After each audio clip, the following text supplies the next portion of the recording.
Alright guys, welcome back to another video. Yesterday there was a major shakeup at Xbox, a huge reorganization where there were some promotions and just a change in the positions of the major players. Now with ABK in I was a part of Xbox first party studio. So we'll go over the reorganization and we will read through Phil Spencer's memo explaining kind of what is happening here and what these new roles will entail. What will these people be doing? It says here, it's been a whirlwind 2 weeks since we closed our deal with ABK, an acquisition that will materially impact our current and future success.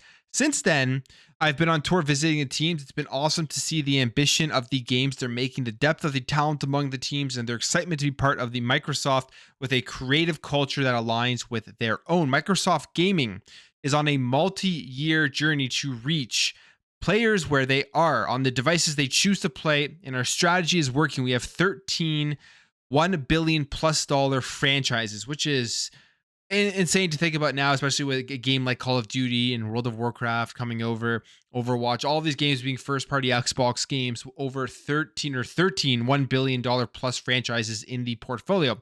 And he goes on and says, we just set new records for engagement in Game Pass, which we saw the biggest single day growth of Game Pass subscribers is when Starfield did release. This is where these big AAA high quality first party games are very, very important for Xbox. It isn't for pushing the sales of consoles. It's for getting people to subscribe to Xbox Game Pass. And we saw the proof right there with Starfield. We saw the console hardware. People were buying Xboxes, but it didn't move that needle like to put it near where the PS5 is right now in terms of specifically the console hardware. And Phil Spencer said this exact same thing when he was doing that interview with Kinda Funny, and saying that even if it was 11 out of 10, they wouldn't be really moving the needle too much on the consoles. He says here, as our business continues to grow, it's important that we restructure ourselves to sustain the momentum with effective clarity and accountability across gaming. In that spirit, we are making the following organizational changes effective today. So there are some big changes here. The two biggest ones I would say that everybody is talking about is Matt Booty, who is now going to be the part of Bethesda. He is going to be working on the Xbox Game Studios and ZeniMax Development Studios so they can collaborate effectively with Xbox. So it says Matt Booty will lead this expanded organization as president of game content and studios. And specifically, says there, we believe that an expanded gaming content organization, one that enables Xbox Game Studios and ZeniMax Development Studios to collaborate effectively together, will empower those world-class studios to do their best work in growing our portfolio of games players love.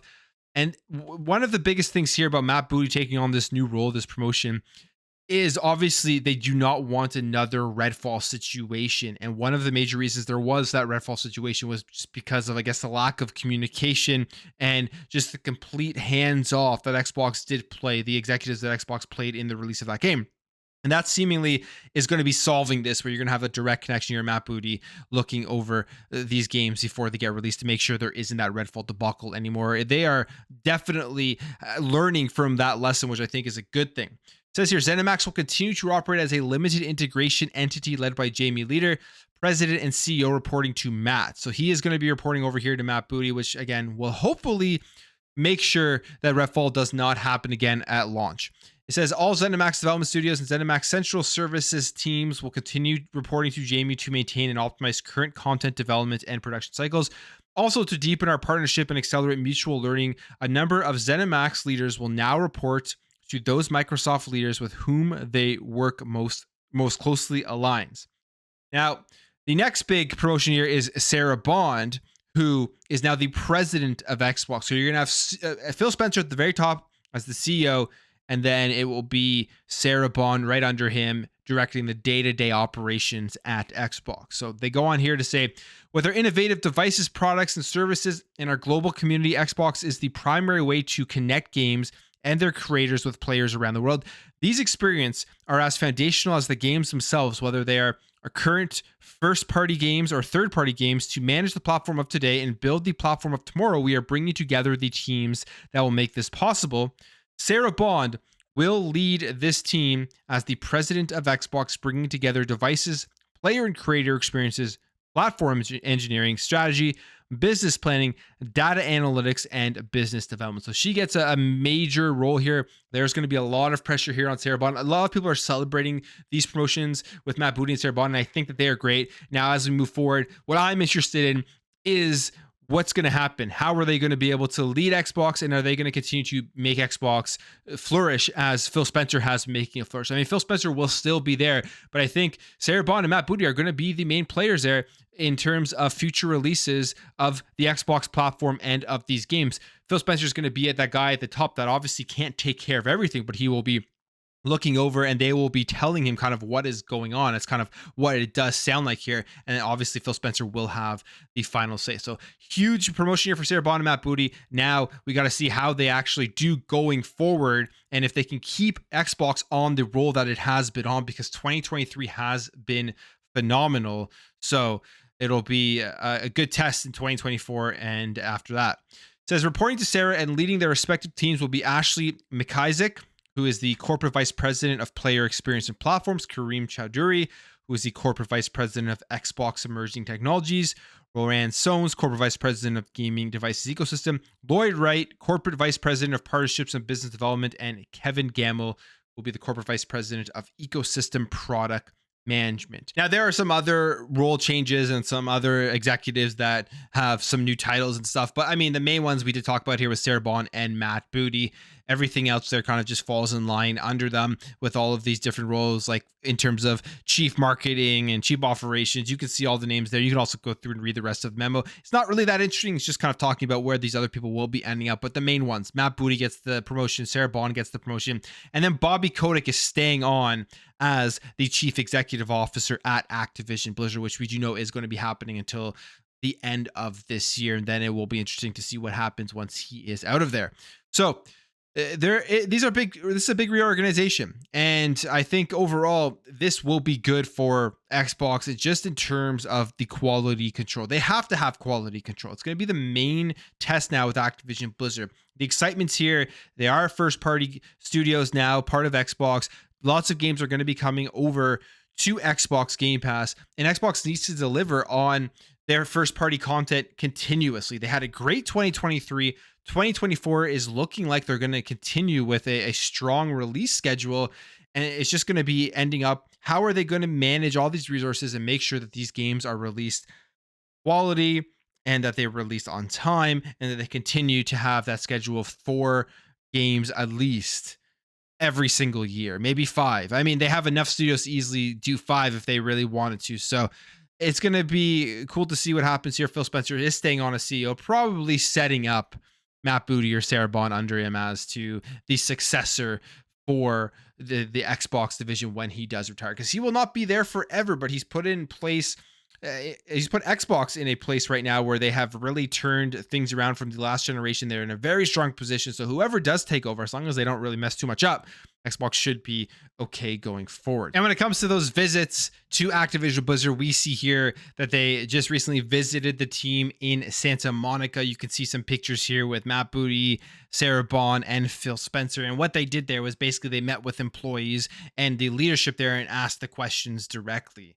And basically, I'm guessing, seeing where they want this thing to go now that they are a part of Xbox. One of the things I absolutely hope they did talk about, and I'm sure they will at some point if they didn't do it here, is looking at the back catalog of IPs at Activision Blizzard and seeing, is there any interest of people who want to make these games? Because Phil Spencer did mention he's okay with this if there are passionate people that want to make the games. He's not just going to do it for profit, and I'm sure there is. As I've mentioned in previous videos, if you've been continuously forced to work on the same game over and over and over again for years and years, I'm sure at some point you're looking at the catalog of IPs that are within the company you're in, and you want to try something new. So I think we will be able to see some revivals here because Xbox did purchase Activision Blizzard. Now let's just talk about here some Star Wars Outlaws. Star Wars Outlaws was shown off at the Xbox showcase. It was a surprise when they did show it off there. I didn't expect it, and the game looks great. I can't wait for this game to come out, but it may be delayed a little bit. This is from Ubisoft's financial report, where they are saying here that the company has decided to launch this other large game in fiscal year 2024-25 so as to maximize its value creation. And most people are thinking they are referring to this game here, Star Wars Outlaws, which is seemingly going to be a big game. And they're going to push it into the fiscal year starting in March of 2024, going all the way until March of 2025. I'm assuming this will be pushed to the holiday season, which I think is absolutely fine. There are so many games that have come out in 2023. People's back catalogs are just piling up, and it's not going to stop going into 2024, especially on the Xbox side of things from their first party output. We are going to see so many new games, nonstop content to be able to play. But Star Wars Outlaws is one of those games that I'm very excited for. But when it comes out, it needs to be polished and it needs to be good. So them delaying this a little bit is completely fine. So if you're expecting this a little bit earlier, as we're getting to the end of 2023, probably should be expecting closer to the end of 2024. All right, let's jump over here. Let's talk some PlayStation stuff. Over the last number of days, we've heard David Jaffe come out with big changes at PlayStation and how he was disappointed with some people that were leaving. And one of the biggest players at PlayStation that was leaving was Connie Booth. Now, there was no confirmation that she actually was gone from PlayStation until now. We have this here from Axios, who reached out to Sony to get a response, and they confirmed that the longtime head of internal production, Connie Booth, is gone. They say this: for over 30 years, Connie Booth was integral part of Sony Interactive Entertainment, working with studios like Ben Studio, Insomniac Games, Sucker Punch, and Naughty Dog to produce some of PlayStation Studios' most beloved titles. She helped drive the success of PlayStation Studios is experiencing today, and her passion in fostering an environment where a team's creative vision could fully flourish has left a positive impact on many game developers. We're thankful for Connie's numerous contributions to the company and wish her the best in future endeavors. So there was reports that she retired, that she got fired, that she got pushed out. We don't really know, but she is definitely gone from PlayStation. And this is signifying, in my opinion, a transitionary period for PlayStation. You take a look at Connie Booth's portfolio, the games that she has worked on and the games that she's been a part of. And she was a part of a time where PlayStation had a much more diverse lineup of games, from the Infamouses, the SOCOM, Sly Cooper. She was a part of a lot of these games, where right now you look at where Sony is, and they're mainly doing their thing with the third-person action adventure cinematic styles of games and the remakes and the remasters of games that haven't been out for very long. But right now they're definitely in a transitionary period, as I think they're trying to pivot and react to what is happening with the acquisitions, what is happening with Xbox now holding ABK as first-party studios. They did everything in their power to stop that deal, and then as soon as they lost that battle, you saw the hammer fall. You saw the axe fall there with Jim Ryan leaving, Connie Booth now gone. So they're definitely in a transitionary period, and they're trying to think of ways how they are going to pivot going forward into the next generation to be able to continue to be at the forefront of gaming, to continue to be a leader in the industry. Now, when it comes to PlayStation right now, there is a lot of chat about just, is it doom and gloom for the PlayStation 5, doom and gloom for the PlayStation platform with all of these departures? And the answer to that is absolutely not. I mean, the PS5 is still doing very well. PlayStation is still selling a ton of consoles, still selling millions of copies of their games. And they believe that this year, because the PlayStation 5 is fully stocked for the first time, they're on track to reach a record in terms of sale. A Sony executive here is saying that they are going to sell about 25 million units this year, which is very, very successful. It says here, the Sony PlayStation 5 is at full capacity at retailers and other distribution channels around the world, according to Eric Lempel, the company's head of business operations. That comes after a series of successive console surges, which we saw many players around the world unable to get their hands on PS5 units. I mean, if you remember when the consoles released 2020, 2021, I think even early 2022, it was tough to get an Xbox. It was tough to get a PS5. You really had to be on the ball. As soon as a link dropped with inventory, you had to be one of the first people to actually click on it and check out to be able to acquire one of these things. It was absolutely crazy these first 2.5 years or so, because of the chip shortages and because of the pandemic. But now we're at a point where you can walk into a store, you can pick up a PS5 and you can pick up an Xbox. It really is not an issue. And because of that, going into the Christmas season here, where people are buying consoles for gifts, parents are buying them for their kids, they're going to be able to go to pretty much any store and get one, which wasn't the case a few years ago. And that's why they're saying, because of that, PS5 is going to be reaching their sales target and reaching their sales record. Now, what is very interesting about this take, though, is if you look at the main bundle that is going to be pushing forward the PS5 throughout Christmas and throughout the next few months.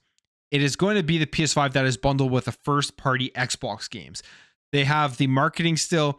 The Modern Warfare 3 is all over the PlayStation 5 box, and that's what a major reason why people are going to be going out and buying the PS5. And this will be the last year that happens. Obviously, next year going forward, it's going to be a part of Xbox, and we are going to definitely see a switch in people's buying habits when they start seeing Call of Duty marketed with the Xbox instead of the PS5. I mean, it is that big of a game, has that much power. We saw it during the Xbox 360 era, how much power it had with selling 360s. We saw it during the PS4 era, how crazy Call of Duty was for the PS4 and how that pushed that console forward. And even now with the PS5, it is still one of the biggest money makers. So that's going to be all changing. And this Christmas going forward, this is going to be the last time PS5 can actually cash in on the PS5 boxes with Call of Duty on it. But at the same time, Xbox is still going to be making a ton of money off that because they own Call of Duty and they own Activision Blizzard. Wild time. You probably would have never thought about this in previous generations, but here we are. And finally, let's talk about this. Sean Layden, as we know, was the leader of PlayStation during the heyday where PlayStation, I think, was in a much better spot. He did a lot there to bring a variety of different games to the platform and just had an incredible run there with the PS4. He's been commenting now on the industry and what is going on. He talks about game preservation, and he talks about acquisitions and how acquisitions can be a threat to creativity. So we'll just read over what he says. First of all, with game preservation, he says preservation is important. I'm hoping that more people in the industry, certainly the big players, begin to realize that there's an obligation and responsibility. This isn't throwaway stuff we're making. This is stuff that should be around for a long time because future generations will enjoy it in the same way that we have, and it's criminal that we're not doing more to protect it. So I found that one, that quote interesting. I absolutely agree with Sean Layden. I think there is a major issue right now with game preservation in the industry. We've seen it pop up in many different forms, from stores being shut down, and there are games that you literally could only get from those digital storefronts. There was no physical edition of it, and they just completely have disappeared off the face of the earth. You see things like what we talked about yesterday with the PS5 disk drive needing that internet connection to validate it. And in years from now, if it's the only PS5 you have, it's the only disk drive you have, you're going to be out of luck trying to play all of your physical discs. There is a major part of the industry here that just absolutely does not care about game preservation because it does not help their bottom line. And I really hope that this stuff really does start to turn around. Xbox was doing a good job at it. They were doing a good job with their backwards compatibility program, but they've stopped it. And they said it's because of licensing issues and stuff. So I guess we would have to take their word on that for that. But I think that we need to see more of that. I hope Xbox does bring it back. I would love to see PlayStation bring it back. And it needs to be a way that people can always have access to these games that they have purchased at any point in 10 years and 15 years. I know it may seem unrealistic to some people, but as somebody who loves older games, somebody who has a large catalog of older physical games and older digital games, when these games are removed off the storefront, it is criminal because you spent your money on them, and now they're taking it away from you without giving back your money or anything like that. So I hope they do work on that. And I hope Xbox does figure out ways to get back into that backwards compatibility program. And then he talks about consolidation, and he's commenting obviously on Activision Blizzard as it just closed and it's now part of first party Xbox games. And he says this: my concern around consolidation is that often it impacts creativity. For instance, it takes some kind of small independent Wild Horse Studios and brings them into a larger conglomerate, and essentially time slows down. The bigger you are, time slows down. I'm also concerned when studios get bought, and instead of enabling a way to create their game, they maybe get absorbed into a larger enterprise that makes a larger game. You know how many studios are involved in making blockbuster games that will stagger the mind. I'm just concerned about what it does to the creativity urge inside of these studios, and can they keep that sort of independent creativity alive, or do they just get absorbed into a larger whole? So there you have it. I mean, I completely agree with the premise that if you have huge companies coming in and buying up all these studios, there is a chance there that creativity can be absolutely destroyed to go along with the bigger company ideology for the stuff that they want to do and the stuff that they want to make. I find it interesting that Sean Layden is commenting on it because he's a strategic advisor for Tencent, who has been trying to acquire their way to getting into different parts of the world, and they continue to acquire developers. So that part's kind of interesting. but specifically looking at Xbox and what they have done. Obviously, they are a major player now with the acquisitions, getting Bethesda, getting Activision Blizzard, and they're going to continue to make more acquisitions. The one thing I will say, although I do agree it can be bad for creativity, Xbox has done a phenomenal job so far, and proof is there from the games that they've allowed studios to make after acquisition. You think of a game like Bleeding Edge from Ninja Theory. That game came out of nowhere from a studio that you would not expect it from, and Xbox allowed them to make it, even though it fell on its face and it was an absolute failure. They had to shut it down and all that stuff. The game was fun, but just not enough people played it, and it was a commercial failure, of course. But Xbox let them make it. You think about Pentiment from the 12-person team from Obsidian. They were allowed to make that game, no problem. They gave the green light to Grounded, again from Obsidian, that you would have never thought would have ever been coming from a studio like Obsidian. So Xbox is very good at allowing these teams to make these creative visions that they have, breaking off into smaller teams and going out there and making something that is away from the status quo of what they've always been making. And then you think about Call of Duty.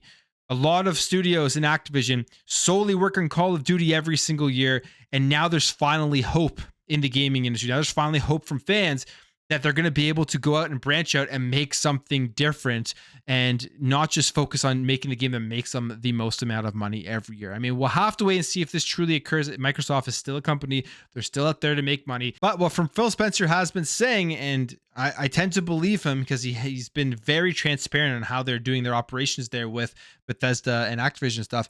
They're going to allow teams to make older games if they have the passion for it, as long as it isn't just to go out there and make the money, which you kind of, to me, is what PlayStation does when they continuously do their remakes of The Last of Us, and they continuously bring out the same game over and over again. You could look at the difference between PlayStation and Xbox. Xbox is making these massive acquisitions with many creative games, a huge diverse lineup of games. PlayStation making acquisitions in terms of Bungie, not as many as Xbox. They have less studios, and they are not nearly as creative. They are the ones that are, I would say, killing off teams to go out there and make more creative games with all the studios shut down. So they had Japan Studio shutting down, Ben's studio not being able to make Days Gone 2, all of that type of stuff. But I'm going to end the video there, guys. If you did enjoy this video, hit that thumbs up. If you are new here, hit that subscribe, and I'll catch you guys in the next video.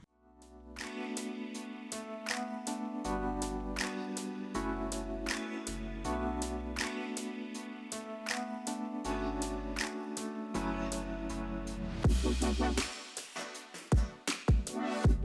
you.